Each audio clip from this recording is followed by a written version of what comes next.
देवथर तहसील अंतर्गत चेन्नई गांव के पास के युवक के साथ हुआ दर्दनाक हादसा। आपको बताते चले कि अमन कोल पिता राम खिलावन कोल बखेड़ी के से अपने घर लौट रहा था। रास्ते पे अज्ञात वाहन की ठोकर लगने से मौके पर दर्दनाक मौत हो गई, जिस वजह से मृतक के परिजनों ने चाकघाट रीवा हाईवे रोड को चक्का जाम कर शासन प्रशासन से मुआवजे और अज्ञात वाहन के खिलाफ कार्रवाई की मांग की है। मौके पर पहुंची शासन प्रशासन के खिलाफ लोगों में भारी आक्रोश भी मिला था, जिसे देवथर एसडीएम पीके पांडे, एसडीओपी उदित मिश्रा एवं थाना सोहागी, थाना चाकघाट एवं थाना जनेह प्रभारी एवं स्टाफ ने मिलकर चक्का जाम खुलवाया, परिजनों को शांत करवाया और एसडीएम पीके पांडे ने मृतक के परिवार को सरकारी योजना का लाभ दिलाने की बात कही। Crime bureau chief Anoop Kumar के साथ संजीव गुप्ता की खास रिपोर्ट।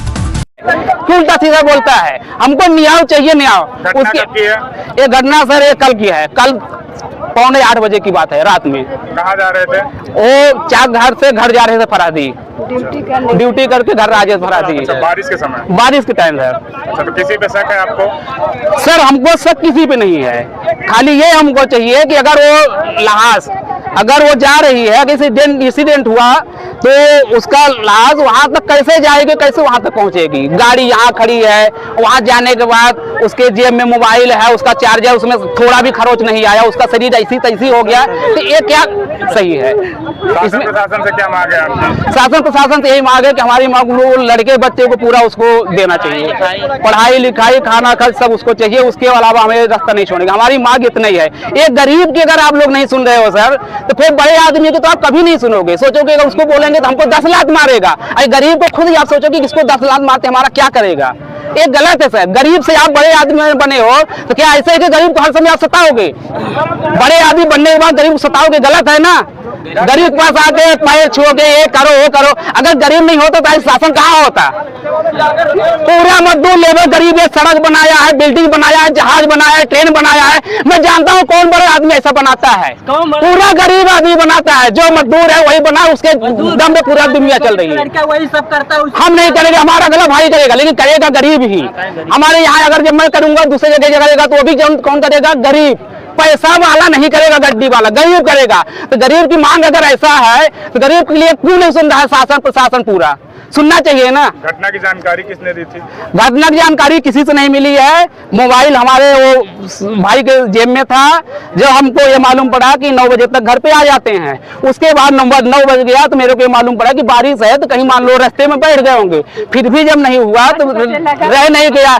8 बजे 7 बजे घर पे जाते थे, 1-2 घंटा लेट हो गया तो ये मालूम हुआ कि बारिश है। लेकिन जब बारिश निकलने के बाद तब तक वो नहीं पहुंचा, तो फोन किया, तो फोन करने के बाद 2 बार फोन किया, कोई नहीं उठाया। जो कोई नहीं उठाया तो मालूम हुआ कि शायद वो जेब में होगा, तो कैसे उठाएंगे? गाड़ी चला रहे हैं। तो फिर कुछ देर बाद फिर ये बोला गया कि अगर गाड़ी से अगर उतरेंगे तो देखेंगे किसका नंबर है, किसका है, तो फोन करेंगे। तो आखिर अगर नहीं किए फोन तो फिर तिबारा हमको करना पड़ा। तिबारा फोन किए तो जाके वहाँ मोबाइल हमारा कहाँ मिला? सोहागी थाने में। थाने में वो मोबाइल था। तो सर लोग क्या बोले कि कौन है क्या है? तो मैं बोला कि हाँ सर वो मेरा मोबाइल है, मेरे भाई का है। तो बोले कि ऐसा ऐसा हुआ है कि वो आपका भाई का एक्सीडेंट हो गया है, एक्सीडेंट हो गया है। और ये भी बोले कि खत्म भी हो गए। नाम क्या है भाई का? नाम क्या है? एम्बुलेंस के लिए जाने दो। अमन कुमार कोल। सर आज यहाँ चेन्नई नेशनल हाईवे 30 पे चक्का जाम स्थानीय लोगों द्वारा किया गया था, क्या मांगे थी और किन कारणों से यहाँ चक्का जाम की कार्रवाई की जा रही थी? रात में कोई दुर्घटना हो गई थी जिसमें एक आदिवासी युवक की मृत्यु हो गई। एम वगैरह करा कर डेड बॉडी जो है गांव पे भेज दी गई थी। उसके बाद फिर यहाँ लोग ले आकर के और उसको रख के चक्का जाम किए थे। तो इस संबंध में परिजनों से चर्चा हुई है और उनको जो भी शासकीय सहायता है वो देने के संबंध में बात हुई है। जैसे 25,000 रुपये दुर्घटना के मिलते हैं, 5,000 रुपये अंतिम संस्कार के मिलते हैं। और उसकी जो महिला है, उसकी पत्नी जो है मृतक की, उसके लिए हमने छात्रावास में लगाने के लिए बताया है कि 4-5 छोटे छोटे बच्चे हैं। तो छात्रावास में आदिवासी के मामले में जो है इसको सहानुभूति पूर्वक विचार करके और छात्रावास में लगा रहे हैं। तो भोजन पानी वगैरह बनाएगी जिससे उसके बच्चों का पालन पोषण हो जाएगा। जब तक उनकी इच्छा होगी तब तक जो है उसमें काम करते हैं।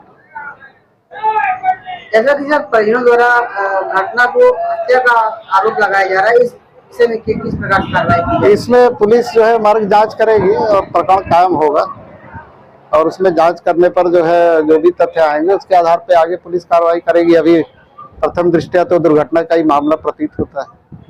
जिस वाहन से दुर्घटना हुई थी क्या वो वाहन जब्त हो चुका है? नहीं, इसके बारे में तो अभी अज्ञात वाहन बता रहे हैं, तो अज्ञात होगा तो अभी हो सकता है अभी पकड़ा नहीं गया हो।